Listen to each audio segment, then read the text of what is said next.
From Relay FM, this is Connected, episode 488. Today's episode is brought to you by ShipStation, NetSuite, and Ecamm. My name is Myke Hurley, and I'm joined by Federico Vitici. Hello, Mike. How are you? I'm very good, Federico. How are you? Well, I'm also very good. And we're also joined by Mr. Stephen Hackett. Hello, Stephen. Hello from the metaverse. Are you in the metaverse? I got the wrong headset in the mail. There was some mix-up. Oh, no. No one has legs. Well, in the Vision Pro, nobody has anything other than shoulders and That's the true. occasional hand. So, they're not doing much better. That's about as much as you need. You don't really need legs. It's That's fine. true. You just, shoulders, hands, that's it. It's okay. Heads, shoulders, knees, and toes. Yeah, the song's a lot shorter in the Vision Pro, Yeah, I wanted to eschew follow-up today because weirdly most of our follow-up is about a thing we haven't spoken about yet, so I wanted to move it to the end of the show and we just begin by talking about the Vision Pro right now. Okay. Well, you guys can talk about the Vision Pro. Yeah, can we get a status update? Like, status update, where in the world is Federico's Vision Pro? Right now, I'm living this sort of like Schrodinger's Vision Pro situation where my Vision Pro may or may not be in Ohio. But you may be asking, but Tichi, you bought it on Friday. Yes, but shipping turned out to be more complex than we anticipated. Let me tell you the brief version. When you declare the value of something that you want to ship from the United States to be over $3,000, it opens a whole can of worms that thankfully we got to build a monument for OTJ here. Yes. He's been dealing with all these things with US Customs and the whole process of shipping an item with a value above $3,000 and all the documentation that we didn't know was necessary. So John has been dealing with all of that, multiple phone calls. Oh no, is that to be on the phone? Yeah, but he's God. He's a boomer. He likes phone calls.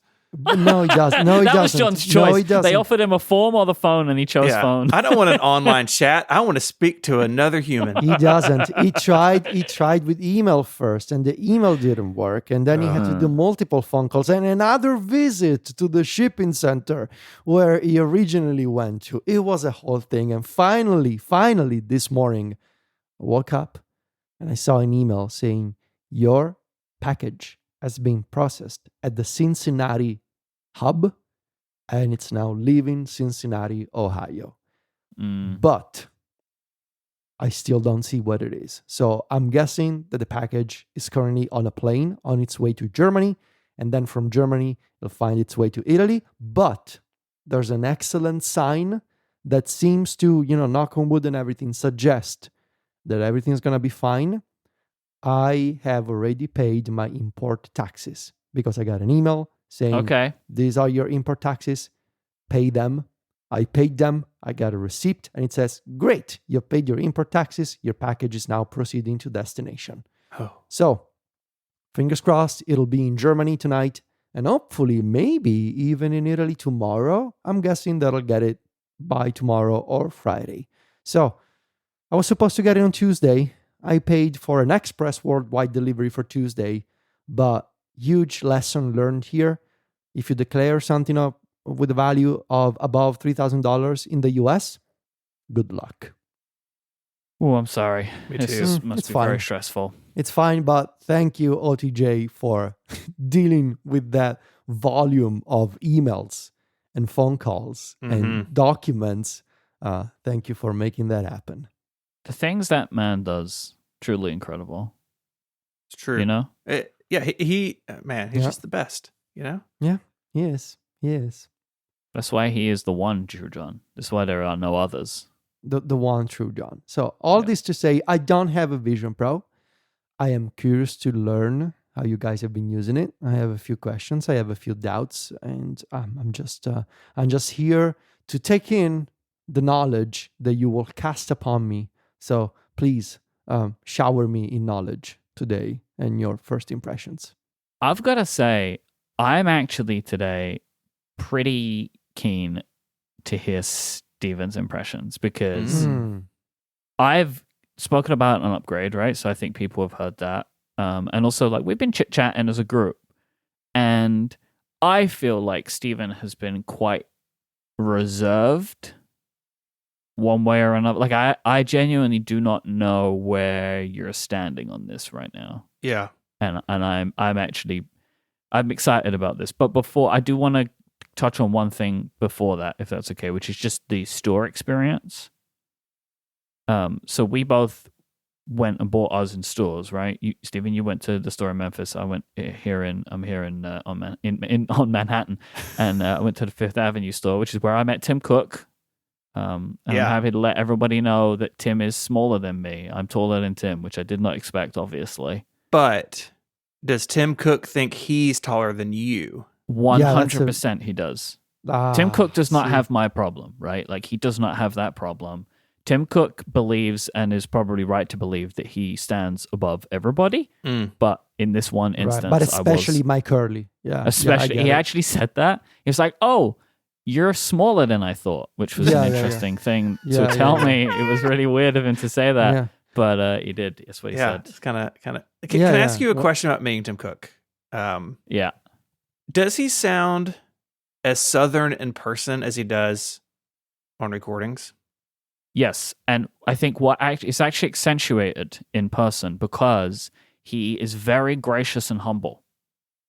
Right? So like that it feels like he has even more of a Southern vibe when talking directly with him than when he presents. Oh, because they're very gracious and humble in the South? I've found that to be the case. Stephen, I don't know if you... Yeah, we're like super humble, y'all. We're like the most humble people there are. Maybe it's just Stephen and Stephen's family who are humble. I have met people, and it's like it's like a Southern hospitality kind of idea, right? Like that convention of like, it is typically believed people from the South that like, they're come on in, like that kind of idea. I'm painting with a broad brush, Okay, I get it. And he had that vibe. So he was more like, I think, is like genteel the word I'm trying to use here? I think like so. It was just, yeah, that was kind of the vibe. It was pretty surreal. It was a pretty surreal morning. But I wanted, unless you guys want to know anything more about Tim How Cook, long was the interaction between you two? at least a minute. Okay. There were 3 questions asked and answered. I don't remember the third one. Like, because at that point, my brain was just like, okay, I'm going to ask for a selfie now. And like, I was just trying to like get the courage up to ask for the selfie. And like the things, it was just like, I was saying, oh, this is so awesome. Congratulations. This is a really exciting day, a really exciting store. It was a very like surface level conversation, which was what I wanted to do, maybe I should have gone in and said like, "Hey Tim, tell me all about the core technology fee." Like, I guess I could have gone one way or another. No, you should have just put a hand on his shoulder, look at him straight in the eye, and be like, "Tim, tell me, are you happy?" Be like that. What is your deepest fear? And then that's the end. Never again am I allowed to speak to anyone. Yeah, but obviously, I'm happy for you. That was such a great picture, great moment. Well done. Worth. I was happy trip, with the photo. I bet. Yeah. I would say yes. It was definitely a kind of cherry on the top of this trip. I just realized the 2 of you have selfies with Tim Cook, and I don't. Now I got to get one. Federico, do you have a selfie with him? Because you have that really incredible photo. Do you have a selfie too? I have a selfie and a private conversation with Tim Cook. Yes. Yeah. So. You're next, Stephen. I hope so. Yeah. You should just accost him when you see him next, Just like walk up to him and be like, "Hey, you spoke to both my friends. Why won't you speak to me?" I'm not saying that correlation is causation here, Stephen, but I'm just saying that of the 3 of us, the 2 people who do not collect old Macs are the ones who were able to have a picture with Tim Cook. Yep. That's true. Tim likes the future. He doesn't care about the past. I'm just saying. Or do you think it's his skate? Do you think that's still following me around? Yes. Can you imagine you that really quickly? And he's just like, he just makes like that sound back at you, and you're like, oh no, he remembers. He remembers. But anyway, enough of Tim Cook. Enough of Tim Cook. The store experience was very interesting. And I wanted to put a couple of links in the show notes to some work from Myke and Stephen. And he has a Substack, right? Yeah. And he has a lot of imagery and kind of talking about the experience. I did not do the try on. It was given to me as an option, and I didn't want to do it. I didn't feel the need, especially because I'm here for a week. If I had like fit issues, I would have come back. I kind of wanted to just get in and get out of the store as fast as possible because it was super busy. But I was pretty impressed by like the way some of the stuff looked. Like it seems like these big Apple stores now have these really beautiful seating areas for try-ons, and I could see people doing them. But the main thing I want is like the Apple Store employees are taking the Vision Pros around with these little trays, and I want one of these trays. And Myke and Stephen has an image of it in his piece. Like I don't know where to put this thing when I get home. You know, like where does it go? And like having one of these beautiful little wooden trays where it's like all fits nicely. That looks really good. That's one reason I bought the travel case. It's like I need a place to put this thing. Case is great. I love the case. Yeah, the case is awesome. I did in-store pickup. I did the try-on. I did the demo. The try-on was, they did my face. It was the same measurement that my iPhone had given me the week before. So they brought one out with sort of my configuration. They scanned my glasses so they could put Zeiss lenses in that matched my prescription.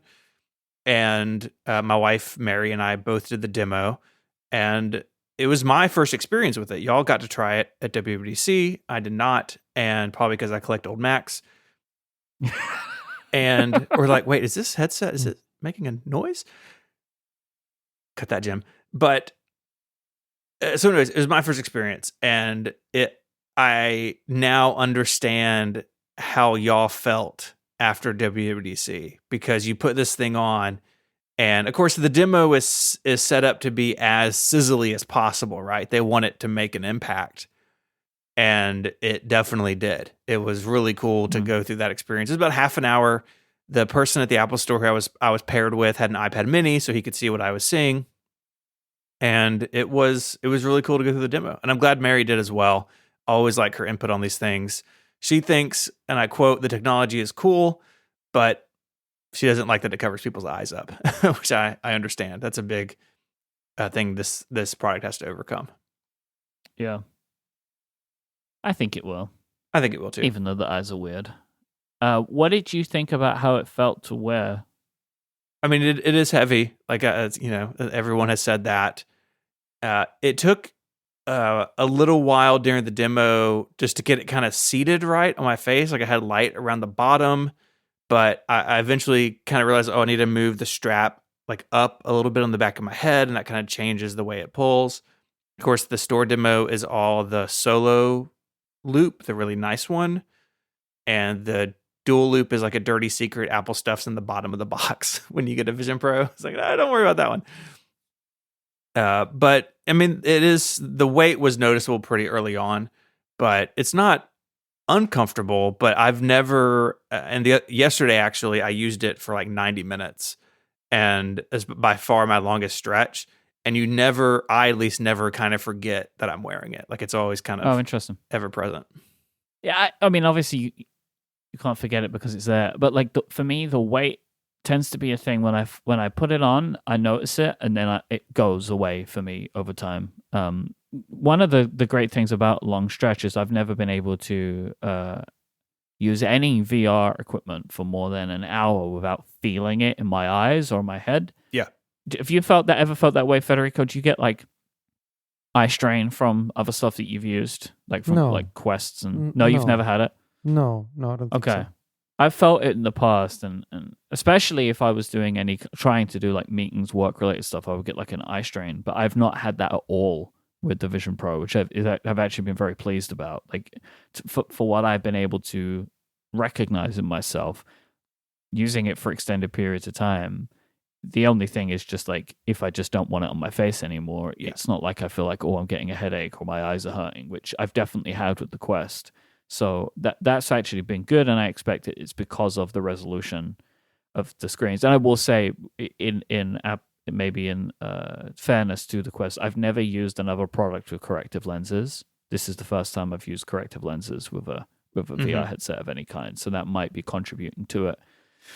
I've spent most of my time with the dual loop, but I have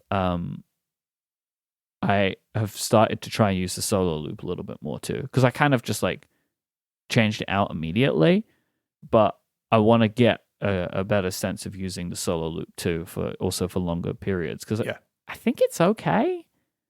I think it differs from person to person, but it's definitely a nicer experience to put on and take off than the dual loop is, where you kind of feel like you're strapping yourself into the thing, where the solo loop is way nicer. And I wish that there was a combo. I just wish there was a combo version of that where I could put some kind of top strap on the solo loop, and we're going to talk in this forever. Yeah, I've seen a friend of the show, Chaos Tian, on Mastodon post a link to a third-party headband, like an additional top strap that you can use with the solo loop. It was like designed for other headsets, but according to Chaos Picture, which you can find somewhere on Mastodon, it works just fine with the solo loop, and that's probably what I'm gonna end up doing. Like, find a compatible top strap that I can use with the solo loop if the solo loop turns out not to be enough for comfort in longer sessions.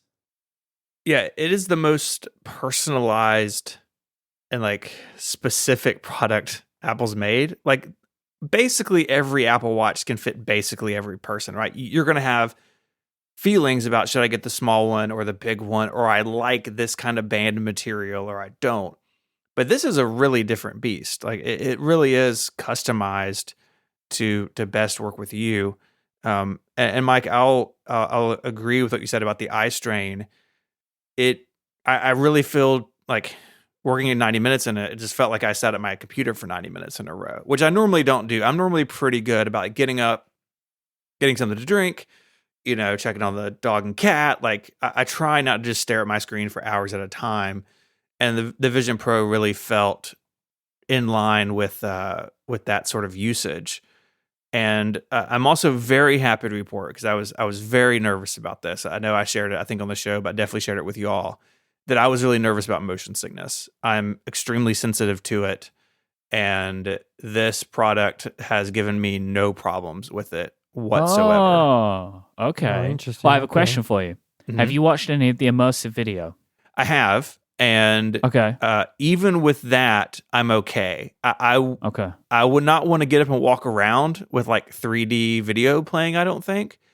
But even some of the like NASA JPL, they have an app where like you can put like the Mars rover in your room and get up and walk around it and like look at pictures of it. Even that is totally fine.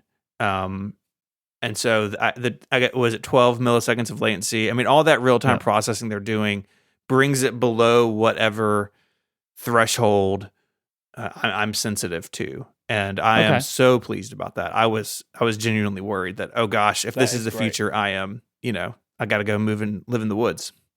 I think we were all worried about that for you, right? Because like that, if that was the case, that's not awesome for your... I mean, Tim Cook would hate you even more, because you'd just be going further and further into the past. Like, I know. It doesn't have motion sickness. A PowerBook 180. Good point. Unless you use it in a car, I guess. Then you might. You don't get a lot of battery life. That's well, you don't get a lot of battery life with this thing either. So I guess that's okay. Because I watched. So they have a bunch of the immersive video stuff, right? And a lot of it, I've just like dipped in and out. And there's like a one about dinosaurs, and it's like, they've like made these like CGI dinosaur kind of things. And the video kind of starts off and it looks like one of those Apple screensavers where you're kind of like flying towards this island. And I started playing it and I was like, oh, I don't think that feels very good. And I just stopped it. I was like, I'm going to give that a break for a bit and I'm going to try that again. Like I've never experienced motion sickness, so I don't know what it feels like. But I was just like, it's making me feel a little bit unsettled. It's like, I'll come back to that later on, because I was getting ready to record a show. It's like, I don't want to be like, I would deal with you later. Yeah. So I don't know. I'm going to try more of that out too. But I'm genuinely super happy to hear that it hasn't caused you any nausea. Yeah. Yeah. I mean, I think that they clearly prioritized comfort, both in the physicality of the product minus the weight and the the experience of this user interface. And there's lots of little touches in the OS that make it feel more grounded. And I think that the simplest example I can come up with is that Windows put a shadow in your real world environments. And there's something about that. I immediately noticed it. And there's something about it that makes the windows feel planted and more real. And I think that helps. I think that helps with like, okay, this is actually an object, and my brain kind of buys it as an object. Shadows, man, they're the future. You sound skeptical, Mike. You're like, No. I hadn't thought of that, but it makes sense to me. Of like that, this is all in your brain, right? And so if your brain is more willing to believe that what you're seeing is real, then it's not going to freak you out as much that it isn't real, And so that it makes a lot of sense to me. Stephen, what do you think of the eye tracking as an interface? I think it's super interesting. I will say I think it is much better with a keyboard and mouse. The eye tracking works. I can look at a thing and it registers. But I think particularly in iPad apps running in compatibility mode, some of that UI is really small. Like I had Calendar open yesterday, looking at some events that my wife had put on the calendar, and I was going to delete something that I knew we weren't doing anymore. So like I looked at it and selected it, and then you get the little like iOS pop-up, like copy, move, delete. And I was like, those are tiny targets, and I really want to make sure I hit the right one. So it works, and I don't find it that tiring, but also I think it is much better with a keyboard and trackpad. Yeah, I've found the iPad apps to be the majority of issues I have had with eye tracking have been when I'm using compatible iPad apps. Because I've found a lot of times, like I'm trying to look at a button and it's just not showing me the right one. And that is not a problem I've had with native apps. And I wonder if maybe there is just like a scale of buttons and interface elements that are different. But like I was trying to do something in Spark, I was trying to reply to a message, and I just, no matter what I did, I could not select the reply button. It's a Catalyst all over again. The scaling, it's wrong. I think it's part of that, like genuinely. Like actually, I think it is too. You can make targets so specific when they're on a touchscreen or designed for a cursor. I do kind of wonder, like, will compatibility apps get a tweak? Because Mac Catalyst apps got a tweak, right? Originally, there was a scaling issue, and they fixed it. So we'll see how that goes, I guess. And I could also imagine maybe some developers would make some changes to their apps to kind of maybe, like if the difference is you just space these icons out a little bit more, like it's not going to hurt, right? Like even on the iPad, if like there's a little space between the reply button and the forward button, like it's not going to be the worst thing in the world. I have a question for both of you. Yeah. So we've tried our fair share of apps in compatibility mode throughout the course of multiple years, from Rosetta apps on the Mac, to iPhone apps on the iPad, to iPad apps on the Mac with Catalyst, and now iPad apps on a Vision Pro. Are these the best compatible apps that you guys have tried so far? Like if you were to do a tier list of compatible apps through the years, are these the best ones?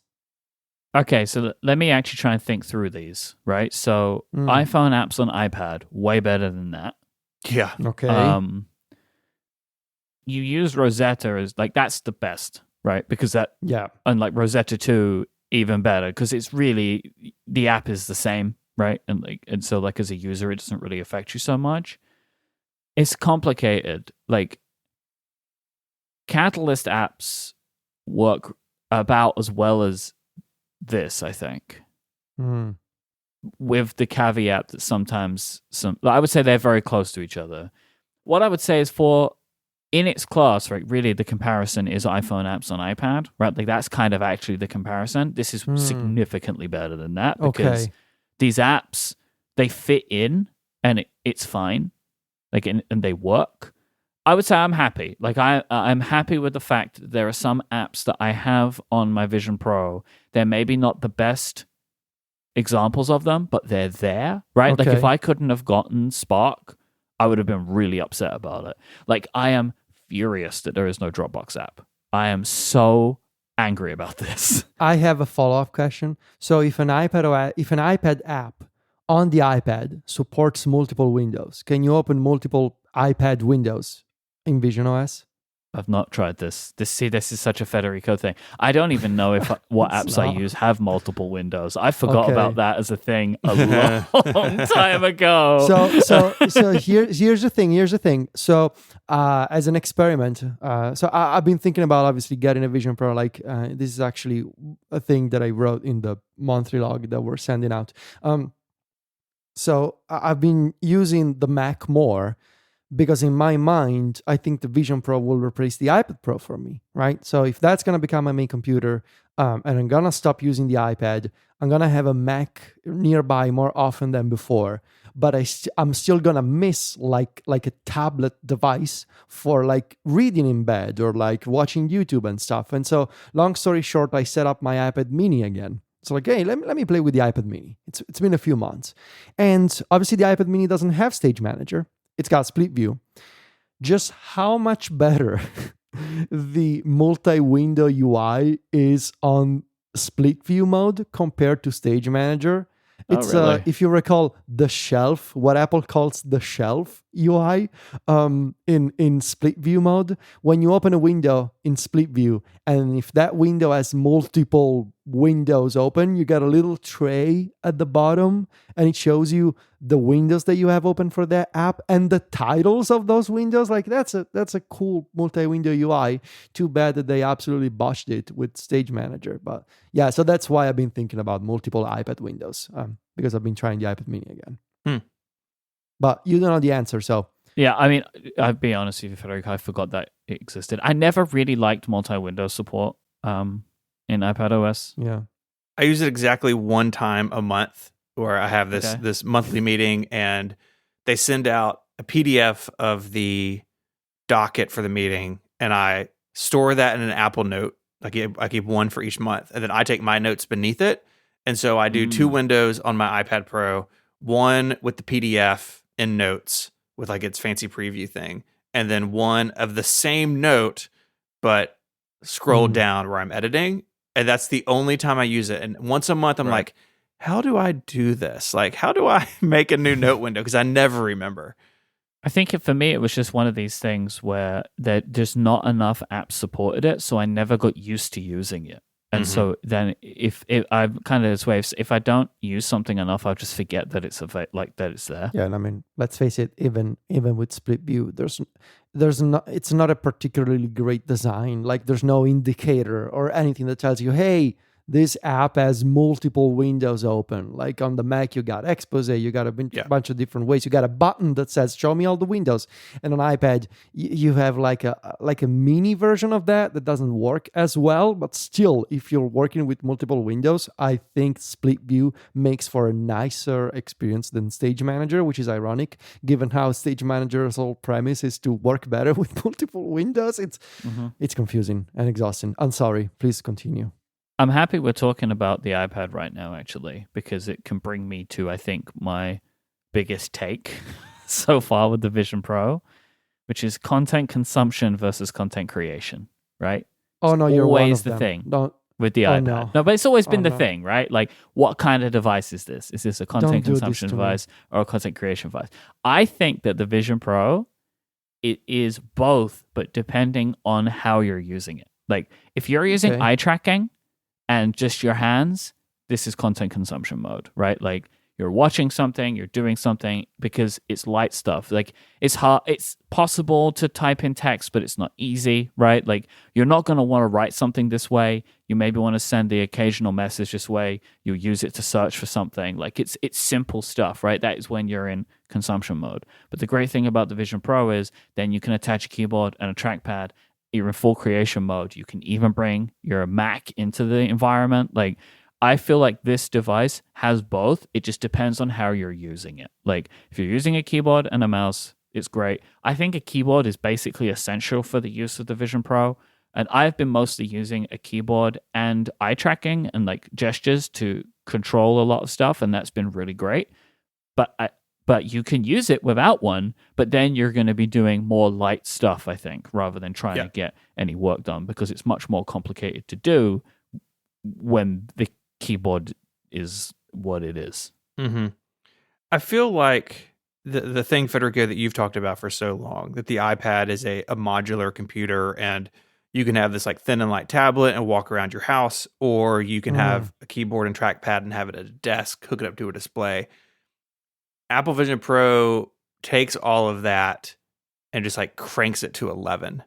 Right? Yeah. Like, it is a really different product. That's nice. When you do or don't have a keyboard and trackpad. And I've got mine together in the 12 South, the Magic Bridge is what they call it? Yes. Yeah, Magic I'm ordering Bridge. one of those when I get home. It's just like you can just sit on your couch and have that on your lap and look around.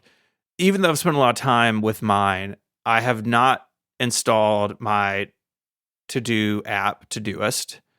My email accounts are set up, but I looked at email one time.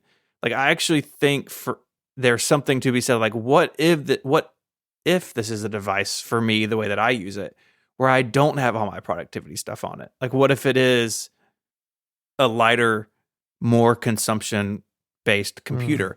And that's fine. Like, the thing that's stupid about that argument is that it's not like one is good and one is bad. They're just different, right?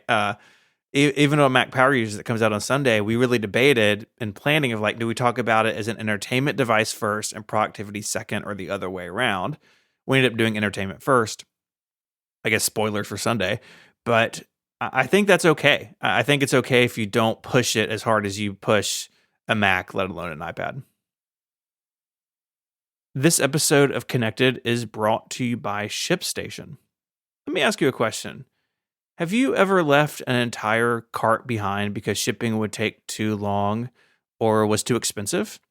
If you shop online, you know shipping can make or break a sale. And as your business grows, ShipStation can help you optimize how you ship your orders so you stay competitive while you scale up.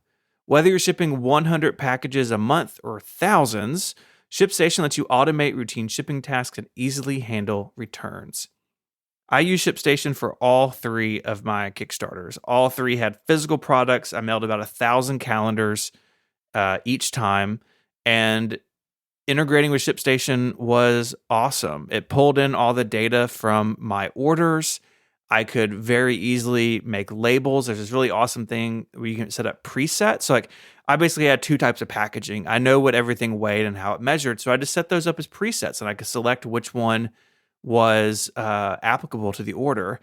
And it was super easy to manage all this stuff. There's a lot of data, a lot of stuff you have to do when you're shipping, but it really made it manageable for me. ShipStation's free trial is quick and easy to set up, and you'll see how easy it is to automate shipping tasks and manage orders all in one simple dashboard. Rules and automations allow you to print shipping labels with the click of a button. And there's effortless integration everywhere you sell online, including Amazon, Walmart, Shopify, and more. You can manage orders, print labels, compare rates, optimize every shipment, and automate delivery notifications. Plus, you get industry-leading discounted rates. That's up to 89% off from USPS and UPS rates. Over 130,000 companies have grown their e-commerce business with ShipStation. And 98% of companies that stick with ShipStation for a year become customers for life. Optimize and keep up your momentum for growth with ShipStation. Use the promo code CONNECTED today at ShipStation.com to sign up for your free 60-day trial. Once again, that's ShipStation.com, promo code CONNECTED. Our thanks to ShipStation for their support of the show and Relay FM. What is your favorite environment? Going to the moon, baby. Yeah, I thought it would be. Do you like it because it's the moon, or do you like it irrespective of that? You know what I mean? Like, you just want it to be there because it's the moon? I mean, it is cool that it's the moon, but I like that it's monochrome, right? There's really no color on the moon. It's basically just various shades of gray and silver.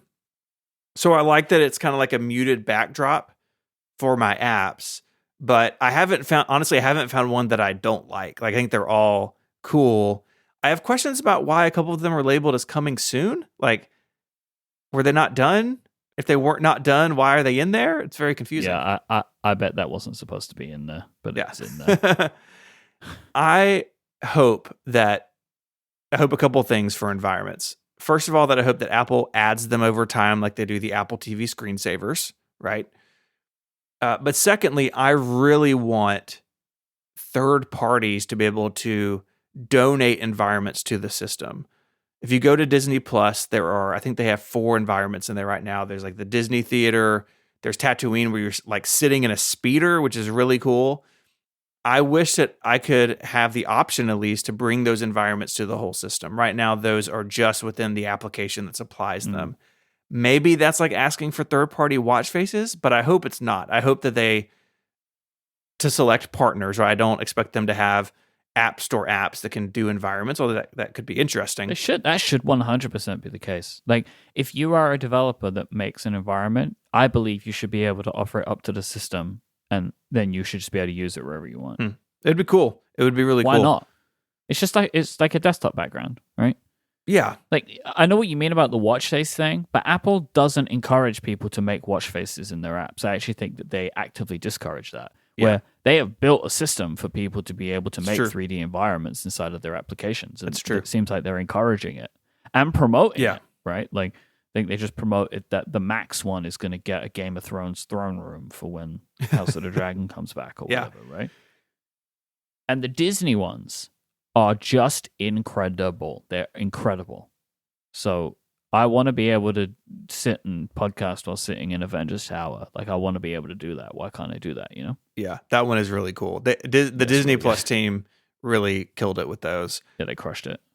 I do have a little bit of an issue with the way environments interact with if you're using a physical keyboard.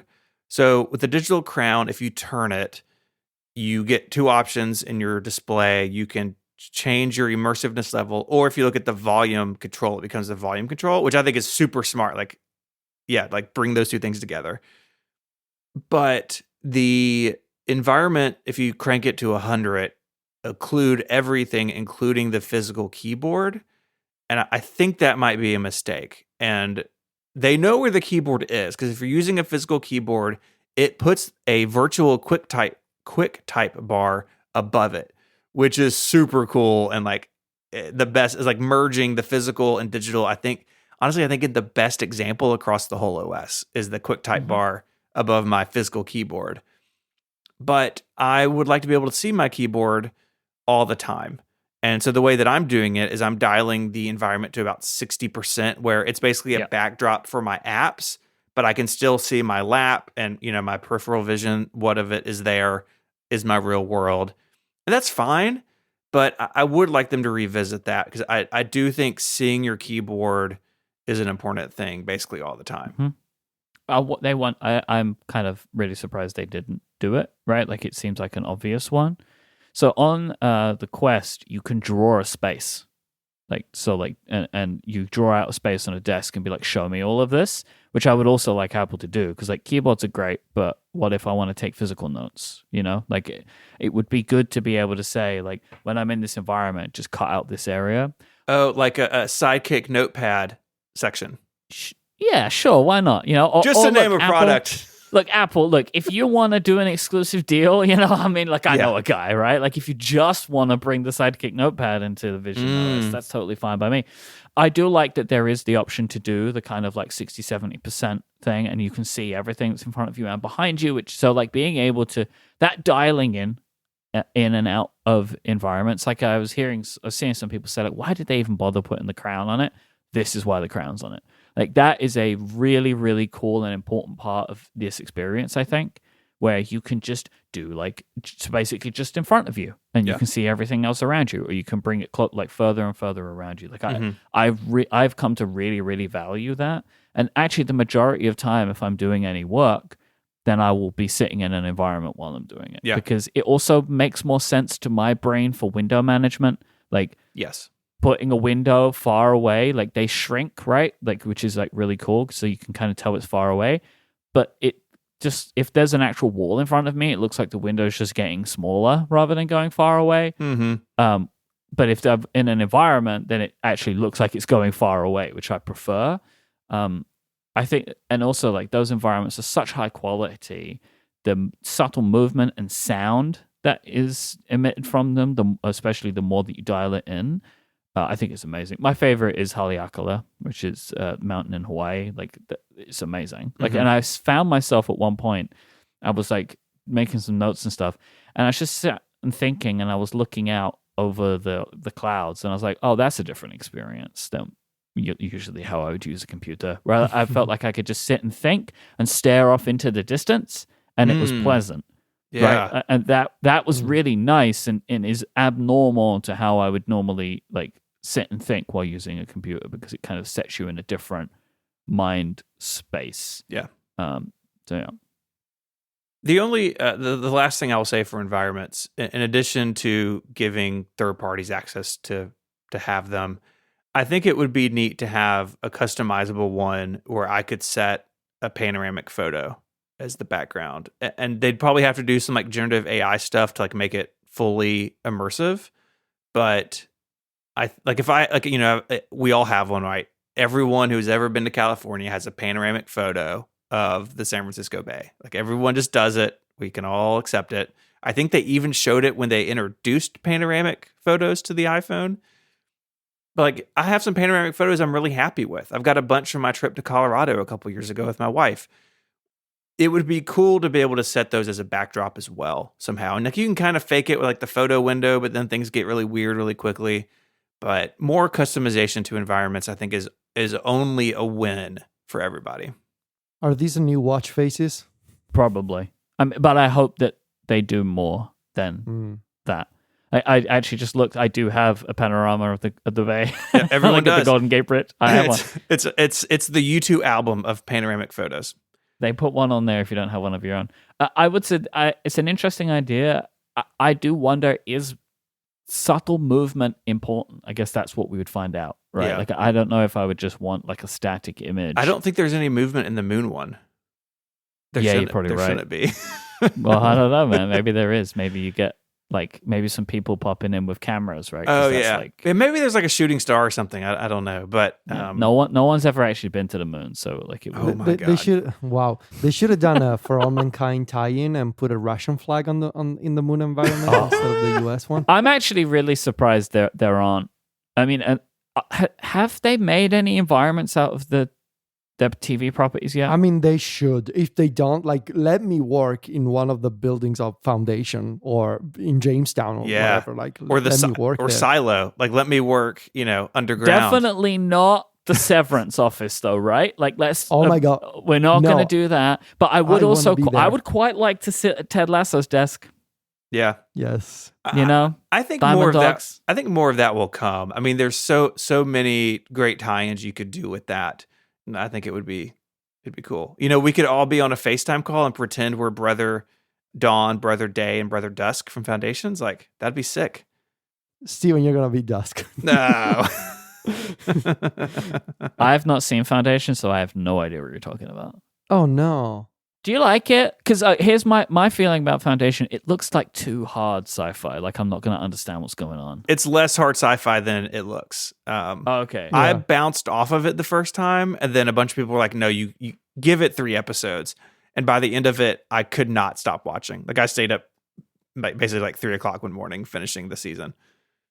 Well, all right, basically, all you need to know is you just need to watch this hot guy, which is Brother Day, and that's all you need to know. It's like this hot dude, incredible actor, very hot, and that's all you need to. Do you like the way he looks by any chance? I mean, look at the guy. He's a very handsome person. He is. He is very handsome. Speaking of handsome men, can we talk about our personas? Sure can. Not hot. Not great. I don't know what you're talking about. Mine looks really good. Yeah. Does your mouth open when you talk? Look, sometimes we all have there's problems. Nobody's perfect, and my mouth doesn't move. I don't know what to tell you. Do you have a picture of your persona that we could put in the show notes?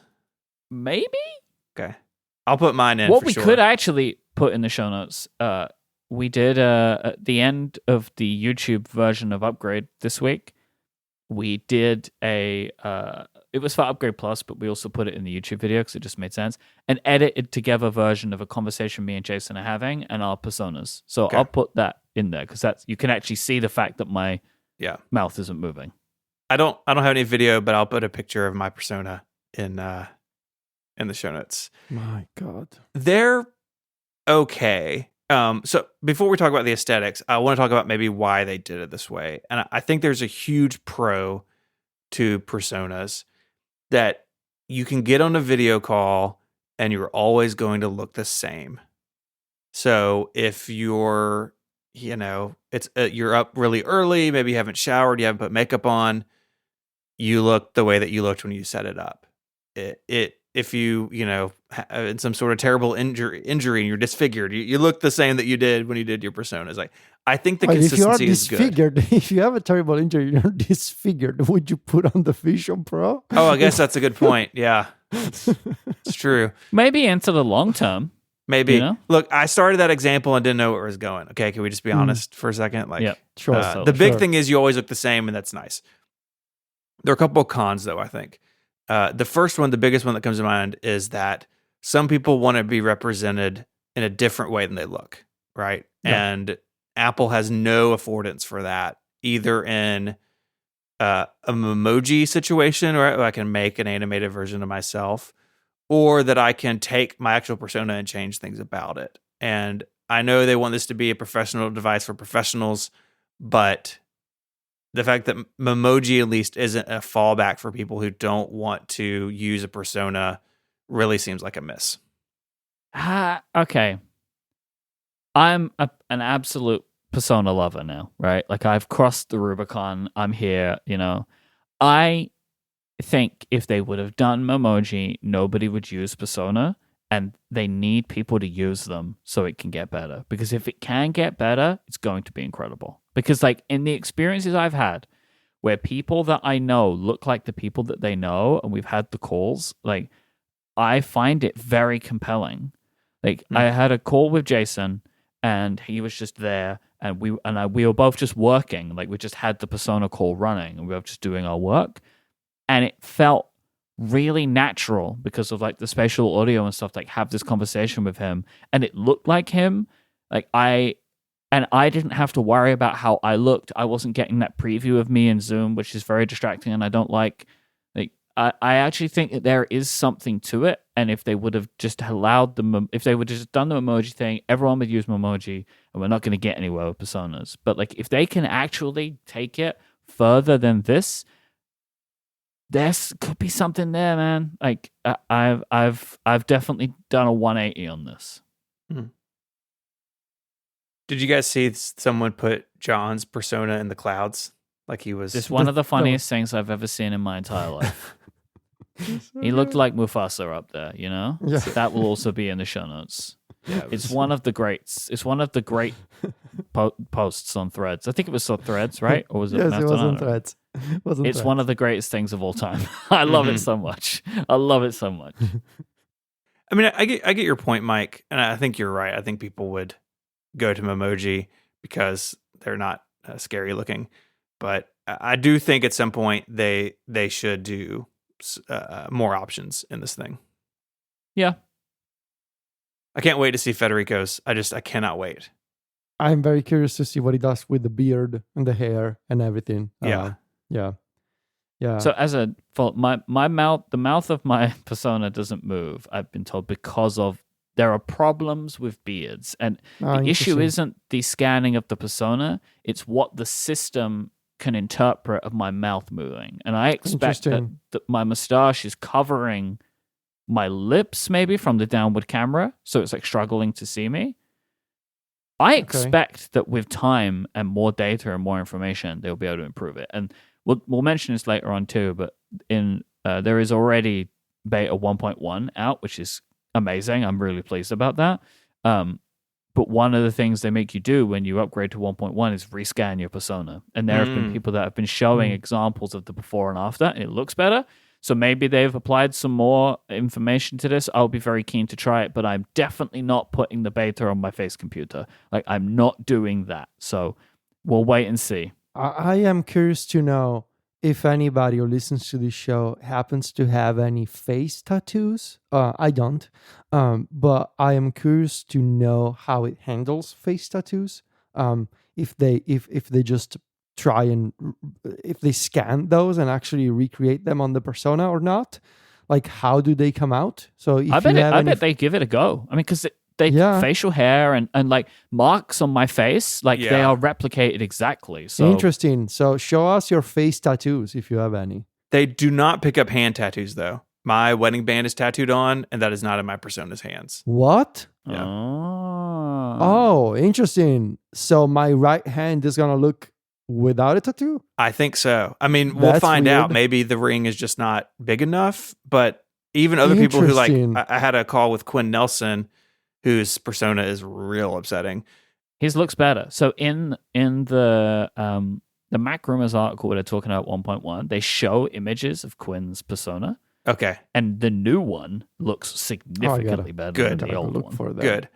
But when we were on the call, that's where I first noticed that my tattooed wedding band wasn't visible. And he pulled his hands up, and he was wearing his wedding band when he scanned his hands and set everything up.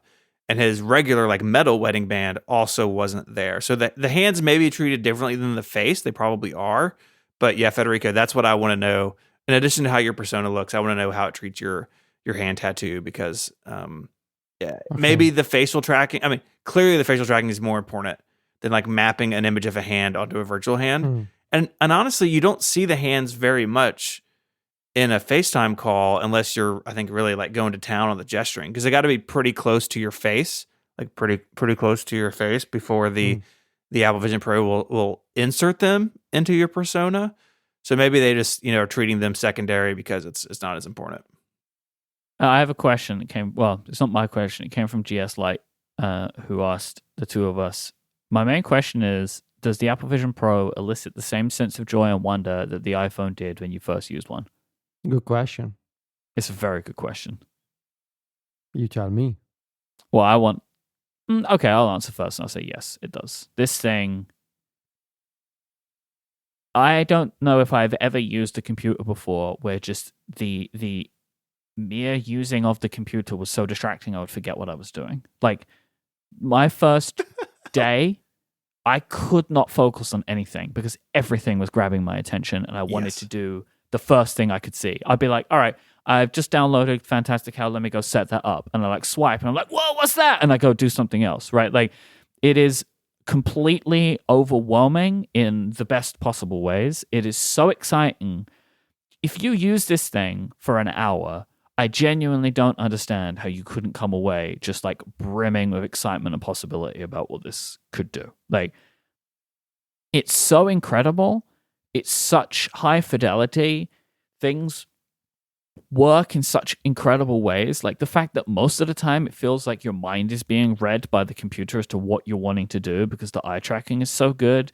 The gestures are so natural. Like, everybody said it now, including Apple, but like, this just feels like the future. Like, and I don't remember if the iPhone felt like that. Like, the iPhone felt like a huge leap forward in what a smartphone could be. Yeah. But there were, you could see where it was improving on the existing formulas.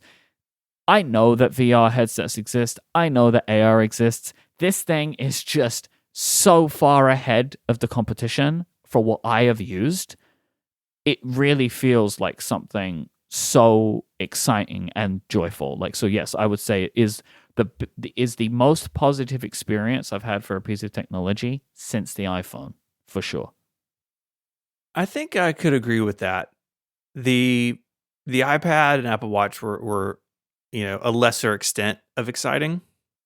I think there's something different about this though, where the iPhone was the first computer you could always have with you, in a way that other smartphones and even notebooks and PDAs never really never really matched. Like, it never really got there. It's like the computer that's always with you.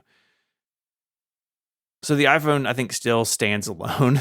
It's the peak. It's the high point, I think, in excitement of a new device. But this, I think, is a second. It's very different, right? It's not going to be a computer you take everywhere with you, at least I think for a long time.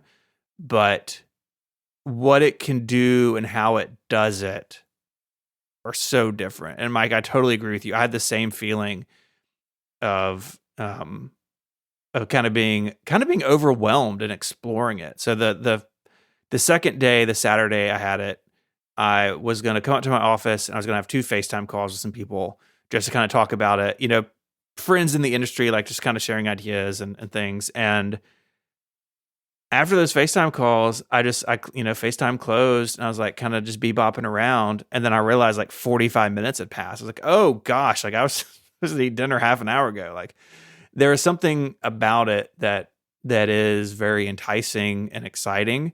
That is, as you get to know it, that freshness wears off some, but it is fundamentally different than a lot of other things anyone's done. I can't wait for you to get yours, Federico. Yeah, I know. I'm just here and just listening to you guys. And I'm like, man, I really wish I had one.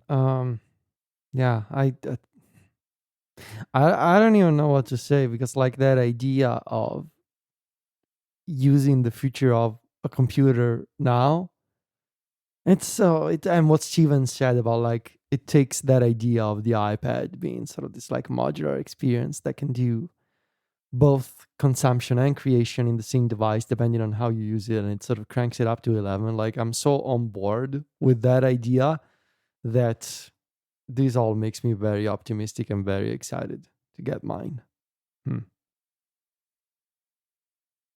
This episode of Connected is brought to you by NetSuite. If you have a business, you can probably relate to this. Your business will get to a certain size and then the cracks start to emerge. Things that you used to do in a day are suddenly taking a week. You have too many manual processes and you don't have one source of truth. It's never a good feeling when everything in your business is disjointed, too many processes in too many places. You want clarity and you want one place where all the important stuff happens. The solution to untangling that disjointed feeling is NetSuite. NetSuite is a software company that has developed a cloud-based business management platform to help you deal with key business processes like enterprise resource planning, financials, CRM, e-commerce, inventory, and more. I know that if I have too many manual processes, getting work done feels hard, and it's difficult to be as productive and successful as I'd like to be. If you want to make sure cracks don't emerge in your business, there are 3 numbers to know: 36,000, 25, and 1. There have been 36,000 businesses that have upgraded to NetSuite by Oracle. That makes it the #1 cloud financial system, streamlining accounting, financial management, inventory, HR, and more. And 25 is because NetSuite turns 25 this year. That's 25 years of helping businesses do more with less, close their books in days, not weeks, and drive down costs. And 1 because your business is one of a kind. So you get a customized solution for all your KPIs in one efficient system with one source of truth. Manage risk, get reliable forecasts, and improve margins. Everything you need to grow, all in one place. Having all the information you need in one place makes it so much easier to make decisions. As a business owner, I know what a difference that can make in a company and how much smoother everything operates when information is available. It really means smart decisions can be made faster. So go download NetSuite's popular KPI checklist designed to give you consistently excellent performance. It's absolutely free and you can find it at NetSuite, NETSUITE, netsuite.com/connected. That's netsuite.com/connected to get your own KPI checklist. So go there now, check it out, and make sure your business is one that continues to thrive. Our thanks to NetSuite for their support of the show and Relay FM. Stephen, you are a power user of the Macintosh. You are well known for this across the internet. Do you feel like you're able to use your Macintosh powerfully while inside of the Vision Pro? I do. And I find this perhaps the most interesting thing about this platform is that in addition to iPad apps being an escape hatch for native Vision OS apps, the whole freaking Macintosh is the escape hatch for the whole platform. It's so fascinating because they've never gone that far before. Like, look, the iPad Pro and the MacBook Air, they're the same computer. Like, the hardware is the same. It's a decision Apple makes not to let macOS run on an iPad. And that's a topic for a different day. But in Vision Pro, you just have, like, or Vision OS, you just have the ability to bring your whole Mac in. And it means that you can do everything from like command line stuff and AppleScript all the way up through, beautifully rendered 3D video all on one device. Now, I guess it's two devices technically because you got to have a Mac there, but it's super interesting. And I think it really shows that Apple views this as a work device, or they want to show it as a productivity device because, hey, you can dump out to Final Cut Pro or Logic or desktop versions of your apps or the freaking command line. It's all there. It's wild.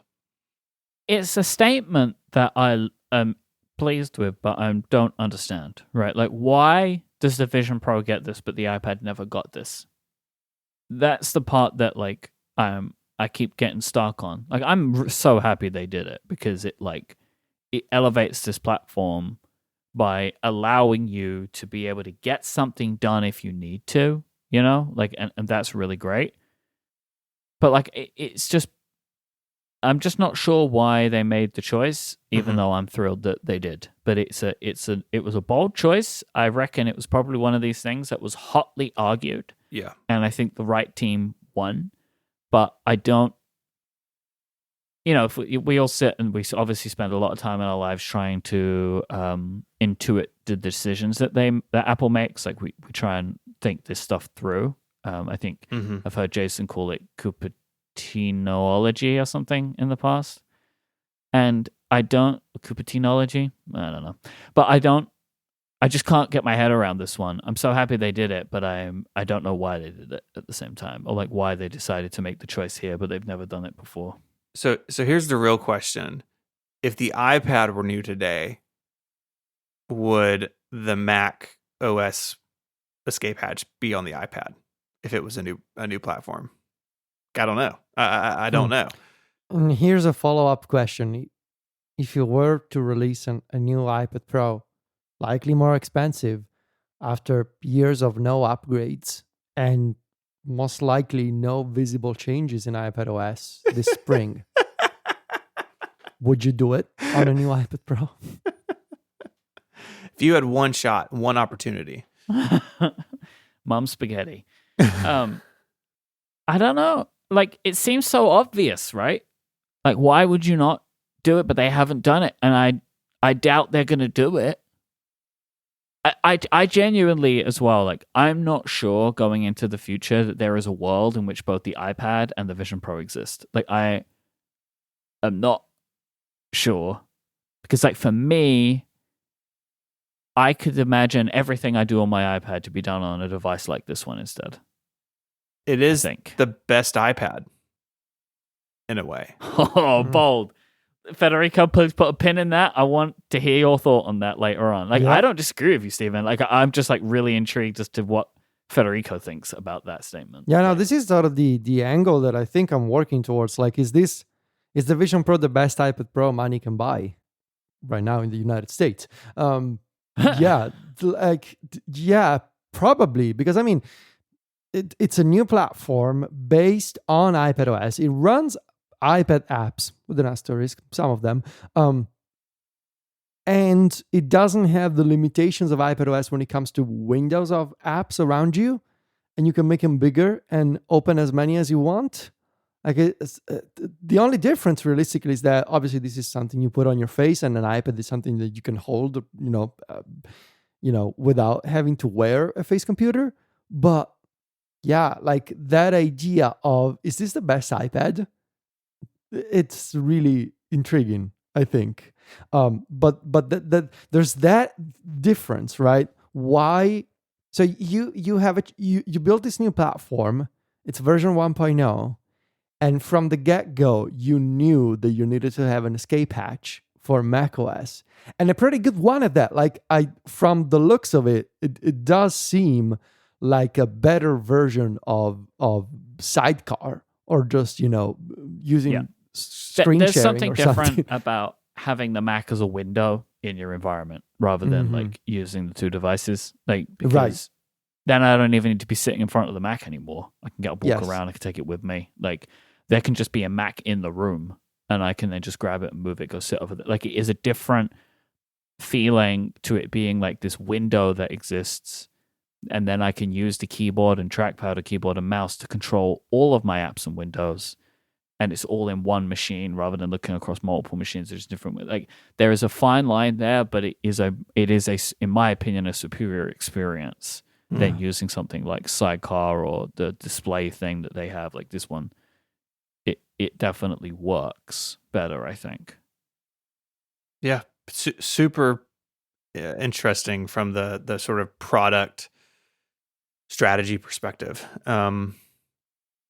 Like, obviously the text is not as clear as it is in a Vision OS app, both a native app or a compatibility app, because you're still you're still dealing with basically streaming it. But the latency I found to be incredible, and I'm on hotel Wi-Fi, right? Like, the latency is something I don't even notice. It feels like everything is exactly 1-to-1. It doesn't feel to me like I'm streaming this thing over some kind of connection.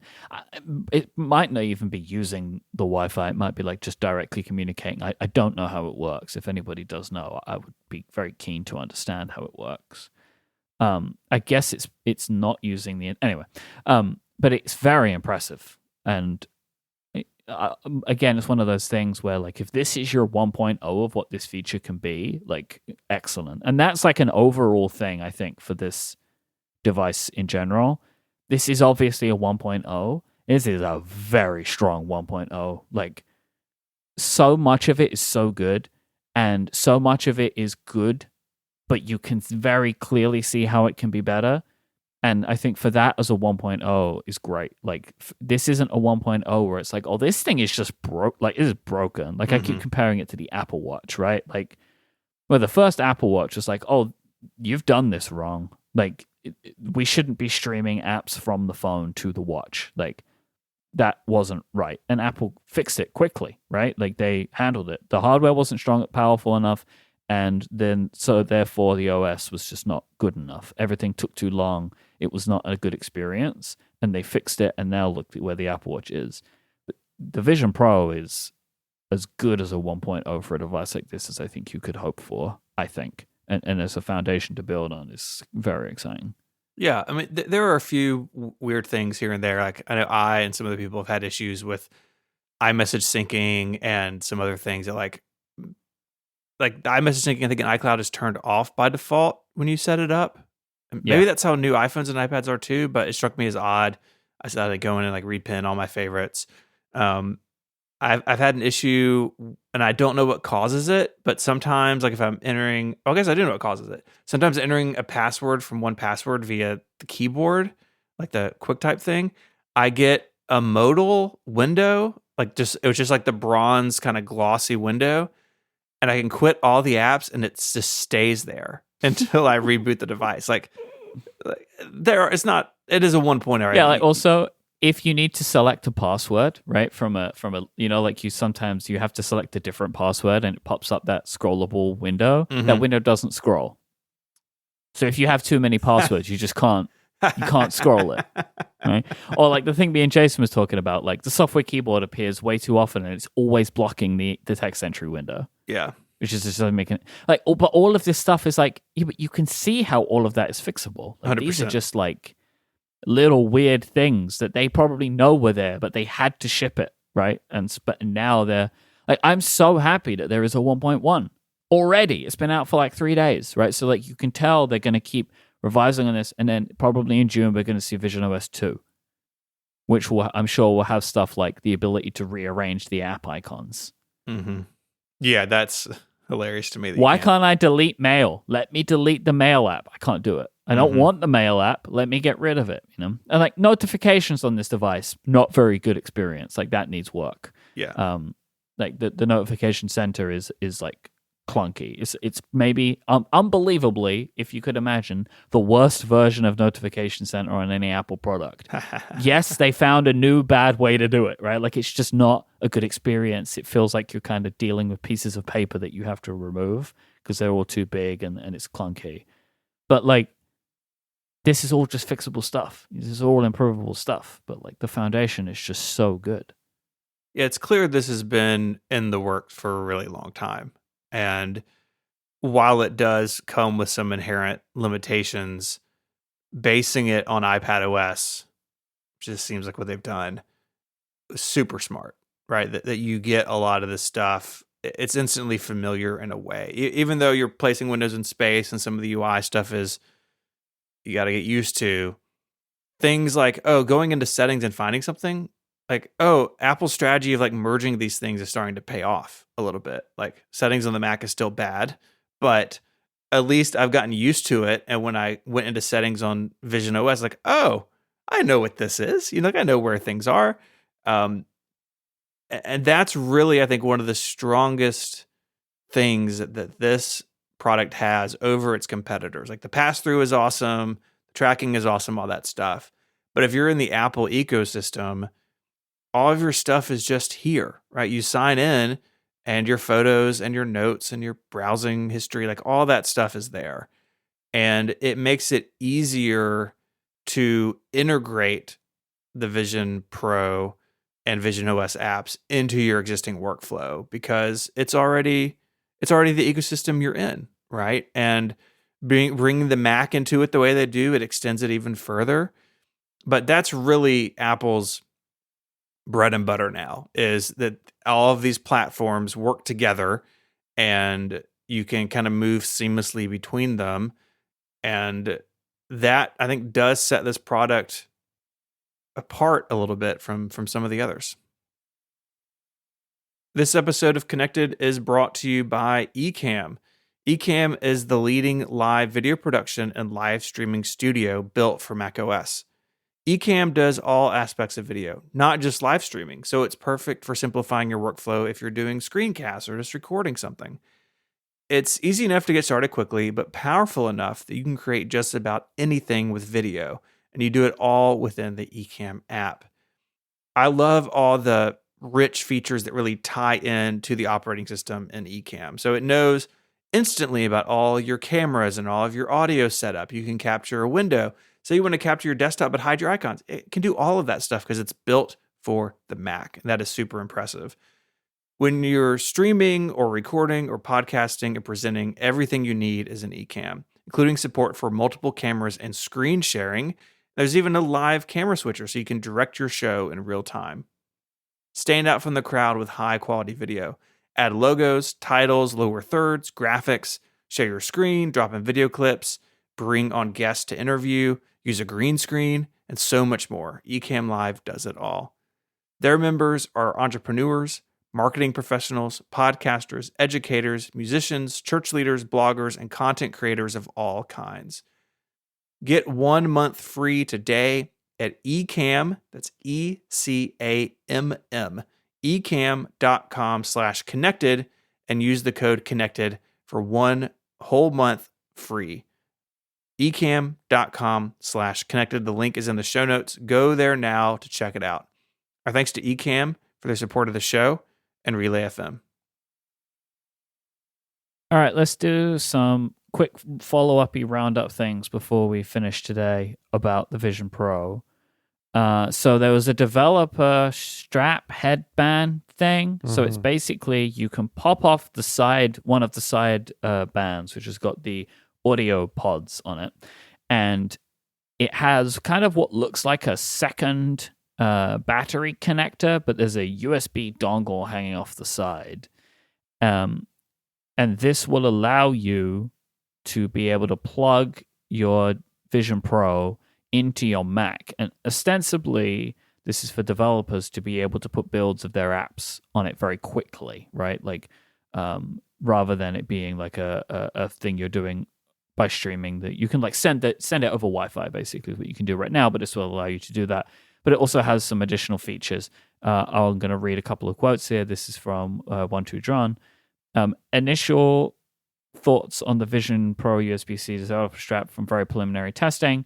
It can't be connected to Ethernet with a dongle, nor can you see the file system or piggyback in the internet connection of a Mac that you plug into. However, it makes taking screenshots faster and easier.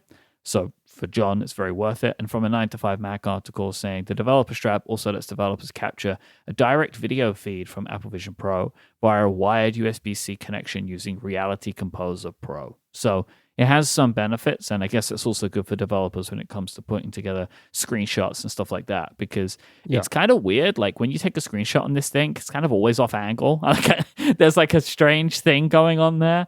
So I guess this makes that easier. You get the foveated rendering as well, where just whatever they were looking at the time is in focus.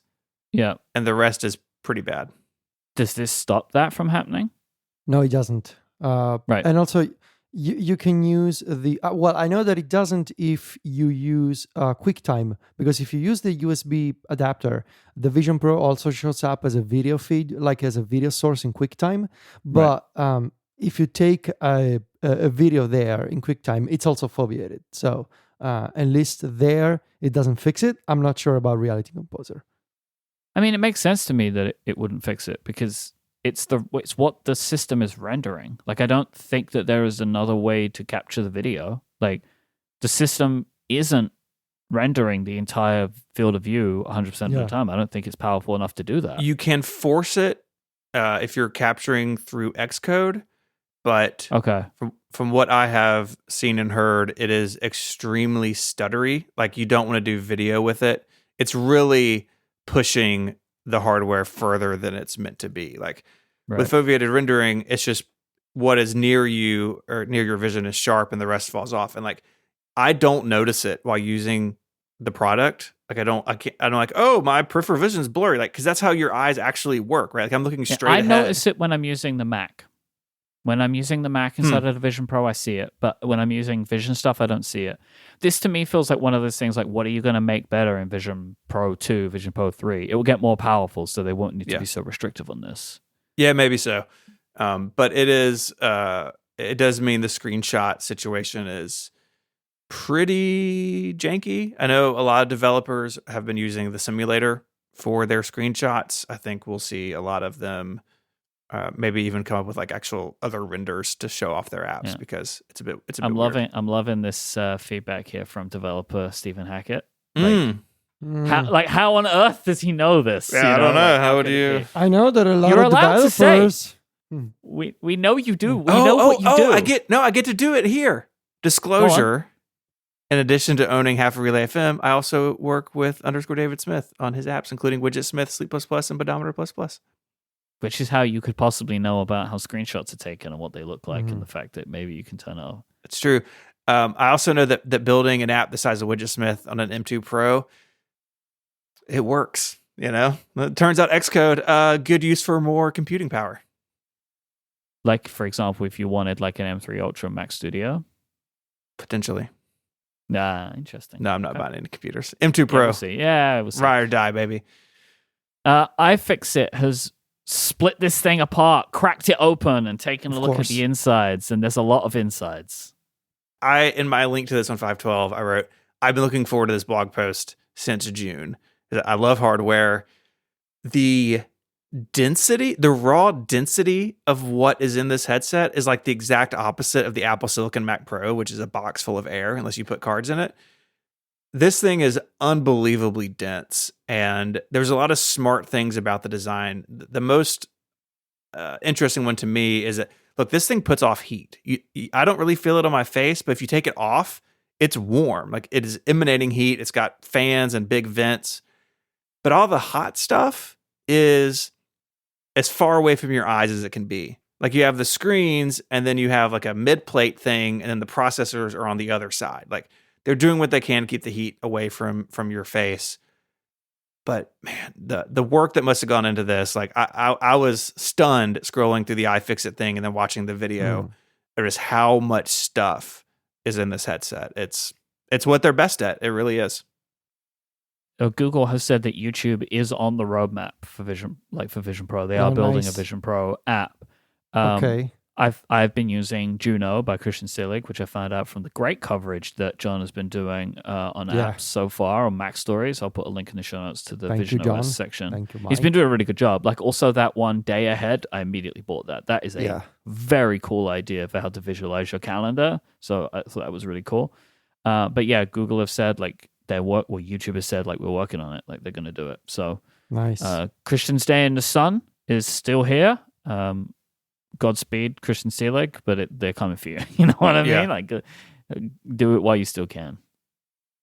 I think he probably. I didn't talk to him about it, but I kind of assume he knew that was probably coming. Yeah, I mean, we all knew it was going to happen, right? Like, at some point they were going to build it. They just hadn't. But this is great. I'm happy that this app exists right now because I want to use it right now, and I'll be happy when Google brings the official one. Yeah. And Vision OS 1.1, the beta is out. We mentioned the persona improvements. There are some features that are being added that were missing, like iMessage contact key, which was something added in 17.3, I think. Was it 17.4? 3, I think. So, but I guess the sense is that they're bringing Vision OS up to speed with the other OS releases, which makes sense. And I would love to know if someone can tell me Safari profiles in Vision OS, because currently they're not, so I can't get to any of my tabs. All my tabs are hidden away. They're all gone, and I can't get to any of them. And I would really like to get to my tabs. They're very sick. Yes, please, my tabs. So yeah, that would be very helpful. I would like that very much, and I hope that comes in Vision OS 1.1. Yeah. Okay. Do you think that like moving forward that Vision OS will be in lockstep with like iOS releases? I mean, I know they sort of had to like catch up this time, but I assume moving forward that like say the iOS 18 cycle, because then the numbers will sync. Like iOS 18.1 comes out in October next year. Vision OS 2.1, like I kind of assume it'll just be in lockstep with everything else, right? Me too. That's what they like to do. Yeah. They like to build these features in lockstep, and like you have a feature somewhere and you also have it on the other platform. That's what they do, and it really speaks to if you think about it, like the unprecedented scale that like this is the one thing you got. Like you can dislike Apple for a bunch of reasons and how they design products or how they deal with marketing, whatever. But there's one thing that I think you can objectively appreciate. It like the scale that they operate at, like the multiple operating systems that they can roll out for a whole bunch of devices going back years. And they keep on adding platforms to platforms and they release updates all together. It is pretty remarkable. Like even if you dislike Apple, what they do for multiple operating systems and a family of devices for each OS, it is pretty impressive. It is. Yep. I think. It is, without a shadow of a doubt. Mm-hmm. It's kind of wild that they make it work as well as they do. Yes. Right? And the worst that they do with this is like the Mac comes out a couple of weeks later. And that's what I imagine for this. It's like... that is the worst case scenario. And that's probably what will happen here. Like Vision OS will either come out on the same day or it'll be like a week or two later on. And realistically, that's fine. But I think it's a necessity because of the way they run their business. Like, if they want to have the ecosystem be as strong as it is, which it is, these things have to work. Because, like, I'm giving them a pass right now, but, like, they told me, I should use Safari profiles because it's going to be everywhere I use Safari. Well, it ain't. Yeah. Right? And so, like, I have a bunch of tabs right now that I use every day on all of my devices, and I can't get to them on That's Vision terrible. OS. It's like, I give them a pass right now, but it needs to happen, right? Like this stuff, like the iMessage contact key is one of them, right? Like some people just can't use iMessage. And so that needs to be added. So I think something else I'd like to see in the very near future in these releases is moving more of their apps out of compatibility mode. I don't really understand why so many of them are in there and so many seemingly obvious ones like maps. I probably put calendar in there as well, mainly because the calendar UI, like I mentioned earlier, is very fiddly with eye control. I really want to get to a point where that compatibility list of Apple apps is very short. And I Again, I don't know why they're not there. Maybe it's like a disclosure issue within Apple. They don't want to tell those wild people building the calendar app that there's a Vision Pro coming. Maybe there's only 2 people working on calendar and they're too busy to do it so far. But that I want more. And I want to see more of that. The other thing I think I would add here of things that we want to see sort of in near term versions of Vision OS is I think the guest mode is interesting the way that they set it up. So you can go in there and basically give people set access to apps, but it's your apps. Like it's all your stuff is in them. And there's a lengthy support document we can find to put in the show notes. I think all of that's too convoluted. And it goes to a bigger discussion that Apple seems to be allergic to making their iOS-based devices multi-user, unless you have an iPad tied to an education account, which is like this whole other strange thing that really doesn't do what you think it should do. It's a kind of a weird process. And I understand that this is in tension with the fact that the Vision Pro may have your corrective lenses in it, or may have your exact, light shield and light shield cushion on it. But at $3,500, it would be really nice to share this with my spouse if she wanted to use it. And there's not an easy way to do that. And again, that's a broader problem that I think they should address, especially on iPad. It makes most sense on the iPad. Like, why is an iPad a single user device 14 years into it? I literally do not understand. But I would, if they do that, I'd like it to come to this product as well. Yep, I agree with you. Like the guest mode is nice. In theory, it's nice to have one. In practicality, it's just not very good. Like it just doesn't work very well, and it's very complicated and convoluted.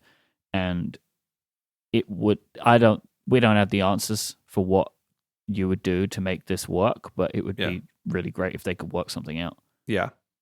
It's a matter of prioritization, right? Apple can make these things do anything. It's just a matter of what is important to them and to their roadmap. But to reiterate something you said a second ago, for a 1.0, it is very impressive.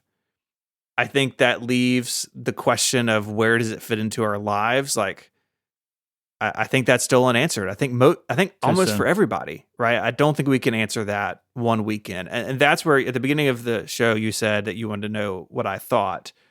And that's been my sticking point. I said on Threads the other day, because I've said it in person, like, I have never, in the 15 years of me doing this, I have never had a new Apple product or a tech story be like, I've never had one that more people ask about than this.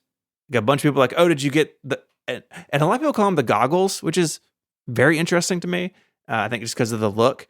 But a lot of people are like, hey, have you tried it? Did you get one? What do you think of it? People are interested in this. I've never had more people come up to me like in my life or text me in my life about a product. But it makes it really hard. Like my job is to have feelings about computers. This is what I've said to them. And I don't know how I feel about this. And I think that really comes down to where does it fit in? And I've just come to realize over the last couple of days, we're not going to know maybe for a long time where this fits into our lives, whether it be entertainment or productivity or something in between.